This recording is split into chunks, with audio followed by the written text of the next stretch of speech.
Bienvenidos al canal, amigos. Les saluda Joelini, el cafeinómano. Y en esta ocasión vamos a reaccionar a una entrevista de Agustín Laje, donde hizo añicos, despotrificó a la narrativa de Gustavo Petro y sus amigos. Y aunque esa entrevista ya tiene unos cuantos meses, pero no deja de ser muy relevante, ya que literalmente en unos pocos meses tendremos elecciones en Colombia, en nuestro país hermano, por lo cual es bastante relevante y además siempre es un placer escuchar al general de la batalla cultural latinoamericana, señores, Agustín Laje. Bueno, no tenía por ahí la entrevista, pero bueno, se tendrán que tomar...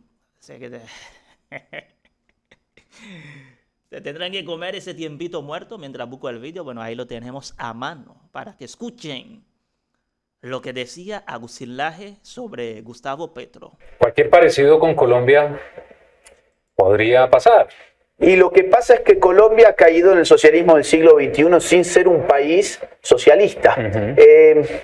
A ver, nosotros tenemos una visión, y digo nosotros porque así es como lo vemos de Argentina, tenemos una visión de la región donde hay tres países que son fundamentales: Chile, Perú y Colombia. ¿Por qué motivo? Porque eran países que históricamente enfrentaban al Foro de Sao Paulo, eran la contracara del chavismo y era la salvaguarda de la libertad en América Latina. Chile, Perú, Colombia. Ahora bien, a partir del año 2019 hubo una gran contraofensiva, tanto del Foro de Sao Paulo como del Grupo de Puebla, y esos países cayeron finalmente en el socialismo del siglo XXI. Pero ahora vienen elecciones, y vienen elecciones en estos tres países que acabo de mencionar, además de otros como Bolivia, por ejemplo. Ahora, concentrémonos en estos tres países porque es muy interesante lo que va a venir. A fin de año, elecciones en Chile. La nueva derecha, liderada por Johannes Kaiser, está creciendo en las encuestas de una manera muy veloz. Y la izquierda...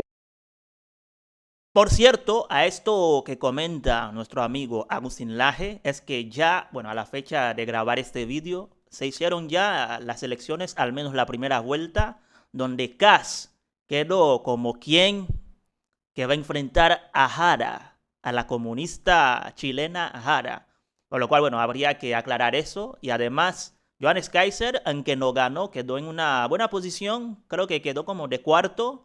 Y además ya ofreció su total apoyo a Kast. Aunque, bueno, muchos queríamos que quedara el señor Kaiser, porque Kast se le...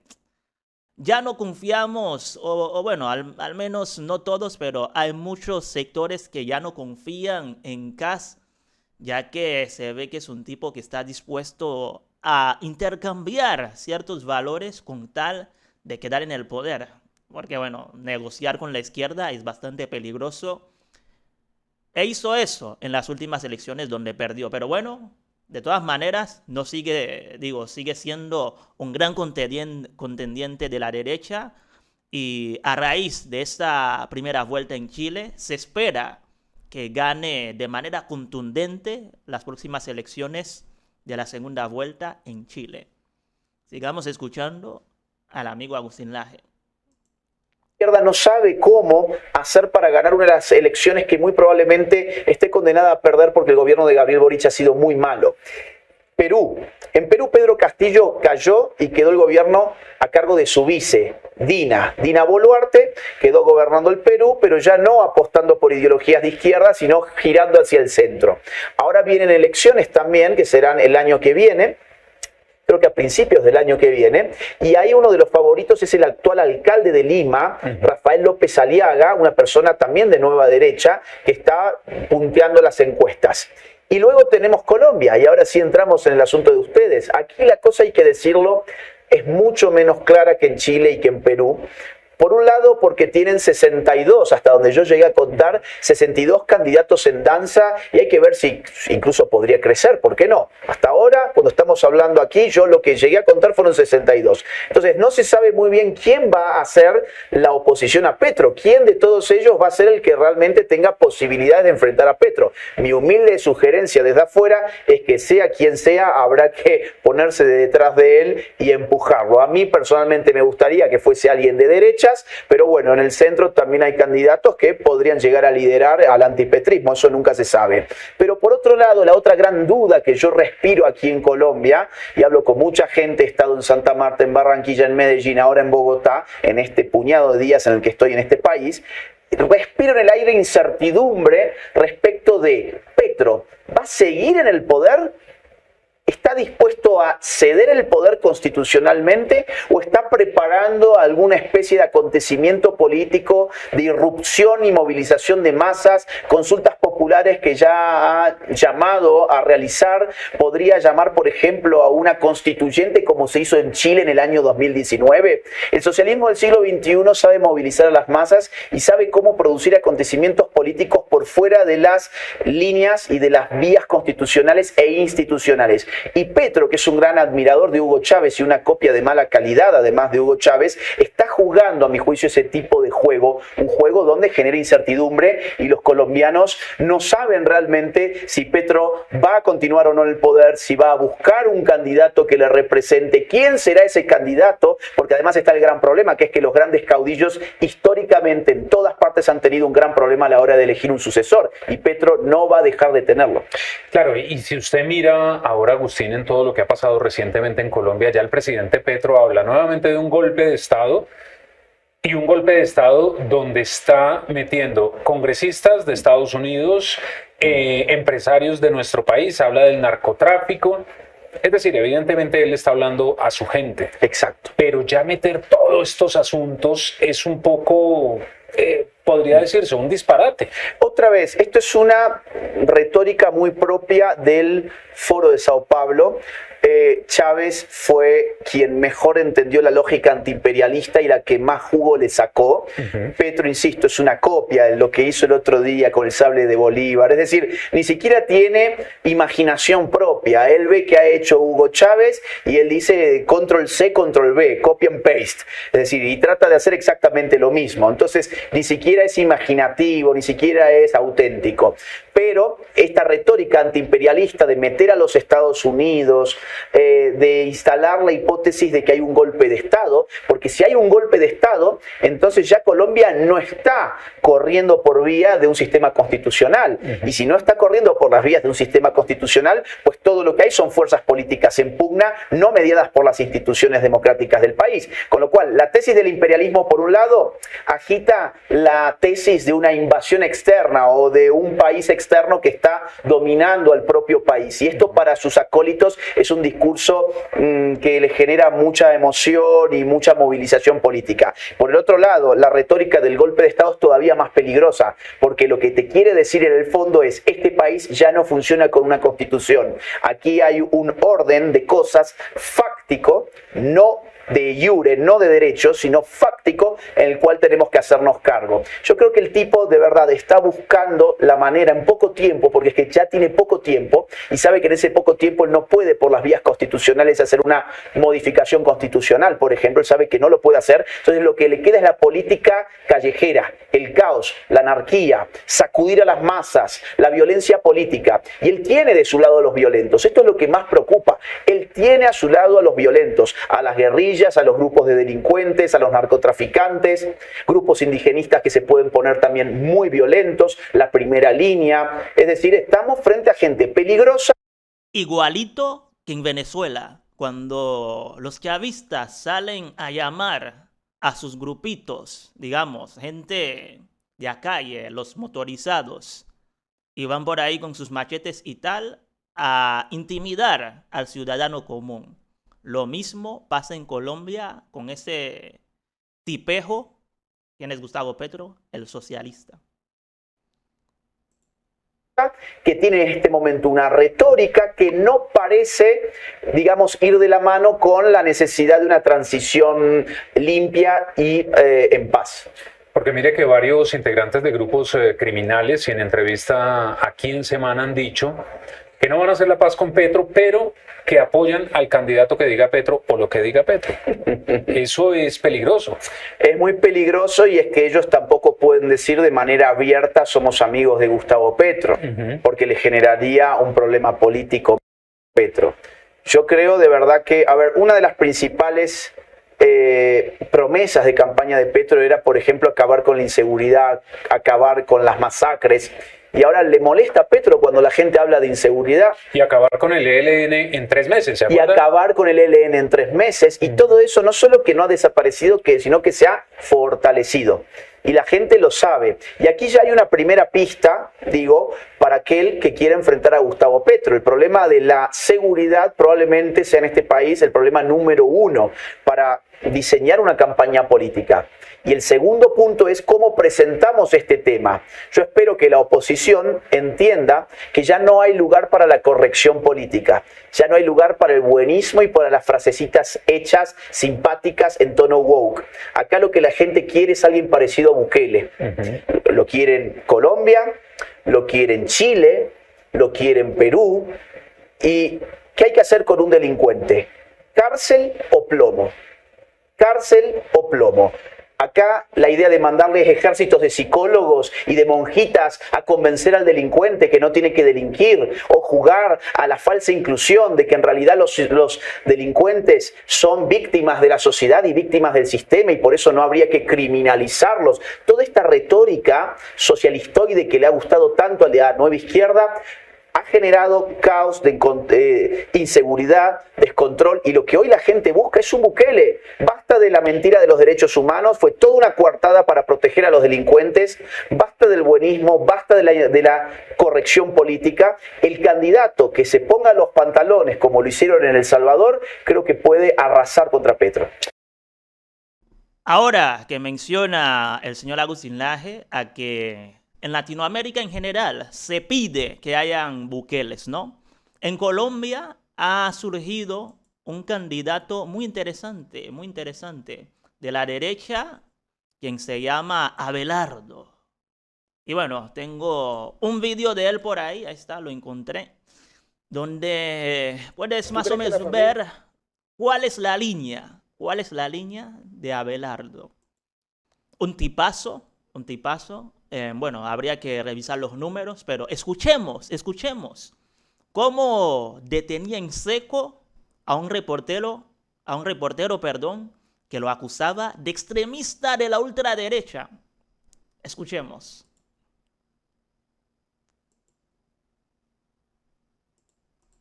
¿Tú crees que la familia es el núcleo fundamental de la sociedad? Sí, claro. ¿Tú crees en Dios? Sí. ¿Tú crees que hay que empoderar a la fuerza pública y acabar con los bandidos? ¿Tú crees en la economía libre de mercado? ¿Tú crees en la propiedad privada? Sí. ¿Crees que Colombia tiene una brecha social terrible que hay que cerrar cuanto antes? Bienvenido al extremo. Estás conmigo en la extrema coherencia. Nunca pensaste que estabas de mi lado, ¿verdad? Bienvenido, eres un defensor más de la patria. Te felicito. Ahí está, con muchísima clase. Corregía a ese reportero que le acusaba de extremista de la peligrosa ultraderecha. Pues bienvenido a la extrema coherencia. Me encantó ese shot. Sigamos escuchando al gran Laje. Veremos a ver qué ocurre, porque además falta un año, lo que usted dice es muy cierto, hay muchos candidatos, hay que esperar que se decante esa lista para poder determinar realmente cómo va a ser la campaña. Ahora, Agustín, hay quienes hacen o tienen esta tesis, que la consulta popular es un primer medidor para intentar impulsar una constituyente. ¿Usted ve válida esa tesis? Algo de eso es lo que quise sugerir recién cuando te decía que está tratando de movilizar a las masas para sortear el problema institucional que le pone bloqueos y trabas por todos lados. Él va a medir su fuerza, va a medir hasta dónde puede llegar con la consulta popular. Una consulta popular, además, muy responsable. Yo he leído las preguntas, realmente es de no creer las preguntas. Además, el daño que puede hacer esa reforma laboral a las pequeñas empresas, a las medianas empresas, a aquellos que quieren trabajar en el sector formal de la economía, pero el Estado va a terminar poniendo la vara tan alta que no va a haber empresarios dispuestos a pagar lo que la ley exige o a tener la cantidad de horas que la ley exige, y entonces el sector informal de este país, que ya de por sí es muy alto, aquí hay un 56% de trabajo informal, y el trabajo informal genera un daño a la persona que lo ejerce, pero también a la sociedad que justamente se pierde de la contribución económica en el sistema impositivo de ese tipo de mano de obra o de fuerza laboral. Entonces el daño que le puede hacer la irresponsabilidad de la demagogia populista de izquierdas a este país es inmensa, y se lo presentan en forma de preguntas muy simplonas. Yo veía una, por ejemplo, de ¿usted está de acuerdo con recibir paga extra para trabajos después de las 6 p.m.? ¿En qué país se paga horas extras porque tu trabajo fuera después de las 6 de la tarde? ¿Qué haces con los bares, con los restaurantes? ¿Qué haces con los hoteles? ¿Qué haces con un servicio de taxi, de transporte público? ¿Tenés que multiplicar el sueldo por doquier? ¿Está la economía de Colombia en condiciones de una ley como esa? ¿O todo lo que van a hacer es destruir más de lo que está destruido el empleo en este país y mandar más gente al sector informal? Es decir, esto es un ensayo que, más que el asunto económico, lo que les interesa es la pata política, es ver, medirse, generar un acontecimiento político, un triunfo para decir lo siguiente: ¿vieron? El pueblo quería una ley que el Congreso no la quería. Es el pueblo el que ha hablado. Entonces ahora vamos a preguntarle a ese mismo pueblo si está de acuerdo con que Gustavo Petro sea reelegido el año que viene. Bueno, pero mire que hay una discusión muy interesante. Petro dice que el pueblo le ha dado un mandato, 11 millones y medio de colombianos, pero no menciona tampoco, no menciona que 10 millones y medio votaron por Rodolfo Hernández, es decir, no lo están apoyando. Y gracias a discusión tampoco habla de los 22 millones de votos del Congreso de la República, que si uno hace cuentas tiene un mandato por encima el legislativo, que es la verdadera representación. Entonces, en ese debate, ¿en qué quedamos en Colombia? Ahí hay dos conceptos muy interesantes que hay que pensar. Por un lado, la democracia, y por el otro lado, la república. La democracia, como el propio nombre te lo dice, es el gobierno del pueblo. Demos significa pueblo y kratos, poder. La democracia es el poder del gobierno en cabeza del pueblo. Ahora, el pueblo no es una realidad monolítica. El pueblo no es un sujeto unitario, homogéneo. Hay distintas posiciones políticas en el pueblo. Por eso es que al pueblo se le llama a votar. Y allí se configuran mayorías y minorías. Lo que hay que entender es que las minorías siguen siendo parte del pueblo, por más que no hayan sacado tantos votos como las mayorías. Con lo cual Petro tiene una visión totalizante del pueblo, o sea, totalitaria. Cuando Petro dice, a mí el pueblo me eligió para hacer esto, vos has dado en el clavo. No. Te eligió una porción del pueblo que efectivamente en segunda vuelta fue mayoritaria. Pero eso no significa que tengas una carta blanca para hacer lo que se te dé en gana, porque entonces Colombia dejaría de ser un Estado de derecho democrático y pasaría a ser un Estado totalitario. El otro concepto es el de república. En una república, y Colombia lo es, o quiere serlo por lo menos, el poder está dividido en un poder ejecutivo, un poder legislativo y un poder judicial, lo cual significa que la legislación no es creada por el presidente, por más que haya sido elegido por la mayoría de los votos. La legislación pasa por el poder legislativo bajo ciertas reglas, ciertas normas internas y normas constitucionales que generan las leyes para los colombianos. O sea, Petro está manipulando lo que significa la democracia y lo que significa la república para dar a entender que como él recibió la mayoría de los votos, él puede hacer y tiene carta blanca para hacer lo que se le venga en ganas. Y así no funciona ni una democracia ni una república. Ahora, también hemos visto quienes votaron por Petro, que dicen, claro, le entregamos un mandato, votamos por él porque nos ofreció unas cosas en campaña, un cambio que no ha existido. Y usted ve ahora con todo lo que ha ocurrido, los escándalos de corrupción, todo, y ya quieren es llevar la discusión a que en otros gobiernos también ha habido corrupción. Es decir, si los demás hicieron, ¿por qué nosotros no? Bueno, hay varias cosas. Primero, Gustavo Petro no ha solucionado cosas para las cuales no necesitaba al Poder Legislativo y depende más que nada del Ejecutivo. Por ejemplo, controlar la violencia, controlar la inseguridad, controlar o aniquilar las masacres, desarmar al ELN, todo eso es potestad del Poder Ejecutivo. Entonces, cuando Petro se queja de que el mandato no se está cumpliendo por culpa del Legislativo, en realidad Petro no ha cumplido ni siquiera lo que él mismo podía con el Poder Ejecutivo cumplir, o sea, enfrentar los problemas de inseguridad de los colombianos. Ahora, lo otro que me has dicho de la corrupción, lo único que te puedo decir es prácticamente infantil. Es como cuando un chico dice, ay, pero él también lo hizo. Sí, yo lo hice, pero él también, ¿eh? Como cuando regañan a un niño en un colegio y el niño piensa que su responsabilidad es menor porque el compañero hizo exactamente lo mismo. Es infantil, es un comportamiento infantil. Y es todavía más decepcionante para muchos votantes del petrismo, en tanto y en cuanto se suponía que Petro era un cambio radical, no solo de las políticas, sino de la forma de hacer política. Que Gustavo Petro venía aquí a ponerle fin a décadas de una clase política corrupta y corruptora, que estaba agotada en sí misma y que él venía a renovar la política de Colombia, y eso no ha pasado y el tiempo ya ha pasado. Eso no ha ocurrido, el tiempo ya ha pasado, falta muy poco para las elecciones y yo veo este sujeto realmente desesperado, desacreditado internacionalmente. Es decir, en Argentina, por ejemplo, llegó la noticia de su ex canciller hablando sobre la droga en París, un presidente tiene una responsabilidad inmensa, no solo porque gobernar un país requiere de luces, conciencia, racionalidad. Obviamente una persona con problemas de adicción no puede tener luces, ni racionalidad, ni plena conciencia, sino además porque esa persona representa a todos los colombianos. Frente al mundo, esa persona representa a los que lo votaron y a los que no lo votaron, es decir, al pueblo en su totalidad. Claro. Entonces, lo que ha hecho este señor es hacer quedar muy mal al pueblo colombiano porque es la representación de los colombianos. Que se haya sabido internacionalmente por boca de su canciller que se la pasaba en fiestas negras en París, totalmente drogado, es una cosa que nos ha impactado mucho en el extranjero. Sobre todo con un estigma que todavía tenemos los colombianos en el exterior, es el tema de la... Muy interesante lo que comenta Laje, porque para esa época que se hizo esa entrevista no había salido aún un vídeo.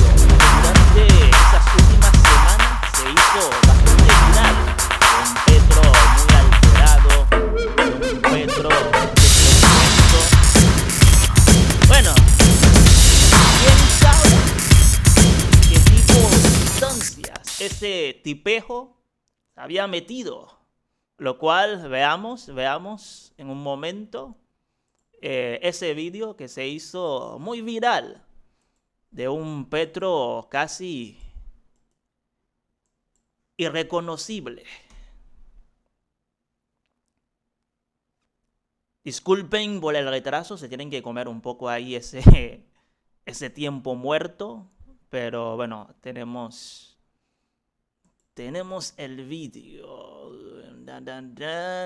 Bueno, mientras tanto escuchamos a Laje. Sí, usted sabe que es un estigma que todavía está disminuido, pero existe.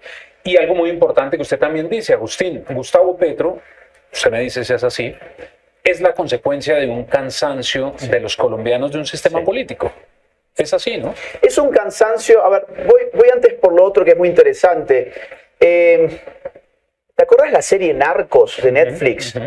Esa serie, si bien era buena, generó un daño social y cultural inmenso porque le enseñó a muchos chicos que esa era la vía para poder hacerse rico, para poder tener mujeres, para poder ser famoso. Había que convertirse en narcotraficante. Y aquí yo recuerdo haber venido a Colombia en esa época, en la de la serie Narcos, y que el gobierno hacía un esfuerzo muy grande por mostrar que Colombia no era la serie Narcos, que sí era un problema de la sociedad del narcotráfico, pero que el grueso de los colombianos no eran eso.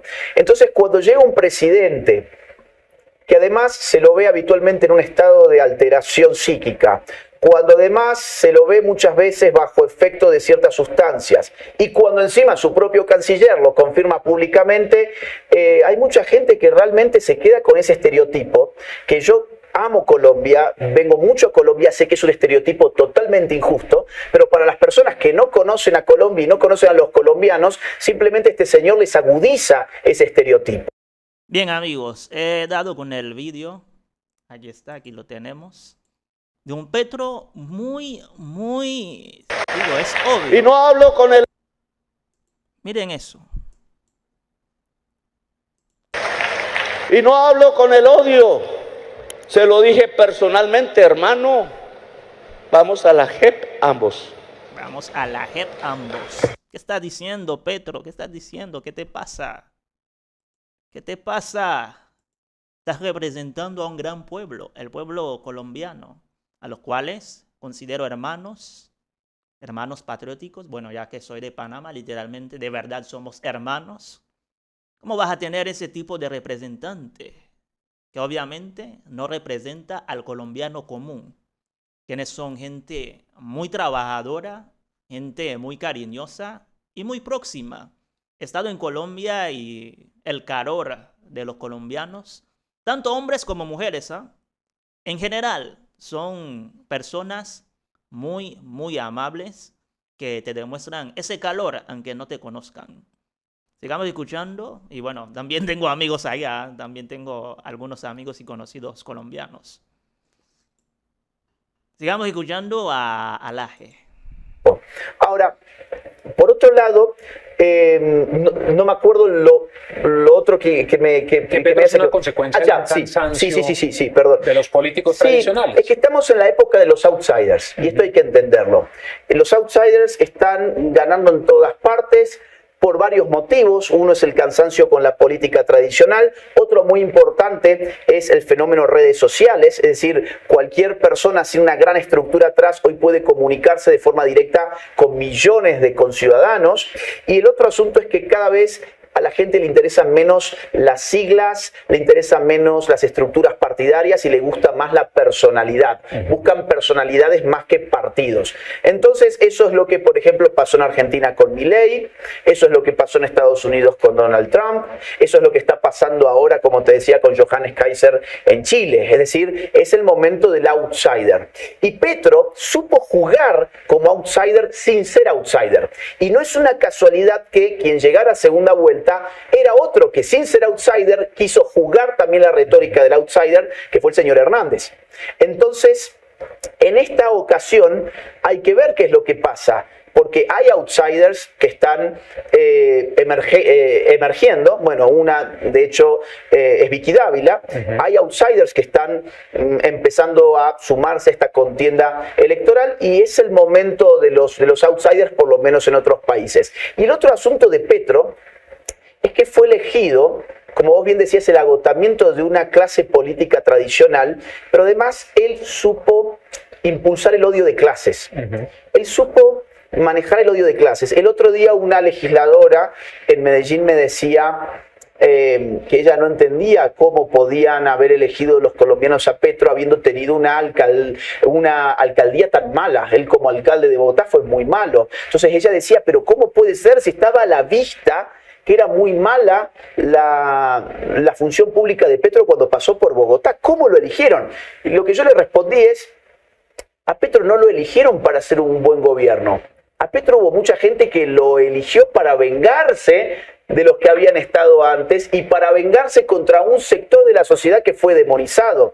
De las clases medias hacia arriba fueron totalmente demonizadas por la propaganda de izquierdas en este país, y Petro supo manejar un discurso de odio de clases. Por eso la lucha contra el rico, contra el empresario, y en la bolsa del empresario no mete solo al rico, mete a los pequeños y a los empresarios chicos que han sido afectados. Por eso la lucha, por ejemplo, contra lo que él llama el imperialismo en Estados Unidos, todo ese modelo él lo ha sabido, al buen estilo chavista, digamos, traducir políticamente muy bien. Hasta aquí era la intervención del estimado Laje sobre Gustavo Petro. Y además destruyendo esta narrativa, destruyendo la narrativa socialista de te voy a regalar cosas, pero ¿a cambio de qué? A cambio de destruir la economía de tu país, a cambio de ir quitándote poco a poco libertades. Por lo cual es importante esa batalla, esa lucha contra ese tipo de narrativas, seas, qué sé yo, patriota, libertario, en mi caso más conservador.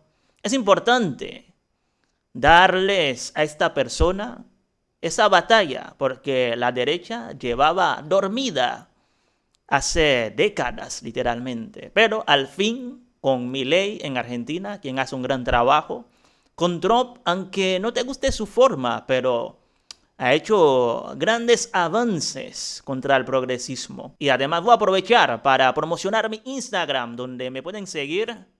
Y vale la pena porque literalmente a diario voy publicando en las historias, voy compartiéndoles noticias a diario y también reels como este, donde, bueno, con el humor y tal, tratamos de también hacerles frente. Porque la izquierda ya ni siquiera tiene humor. Ellos ahora parecieran los conservadores, ¿no? Con tantas reglas, con no me hables así porque me ofendes. Si no dices mis pronombres, ¿no? Todas esas patrañas de las cuales hablan esos indigentes mentales. Así que sí, vale la pena seguirme en Instagram, donde les comparto noticias a diario y además reels para que estén informados de lo que pasa, sobre todo en Estados Unidos y nuestra región, Latinoamérica. Y nada, muchachos, también invitarles a apoyarme desde el Patreon. Pueden empezar con tan solo $3. Y si quieren, y si son aún más generosos, hasta $10. Y nada, muchachos, un honor haberte tenido en este programa. Te saluda Jovilín el Cafeinómano y será hasta un próximo reporte. Hasta luego.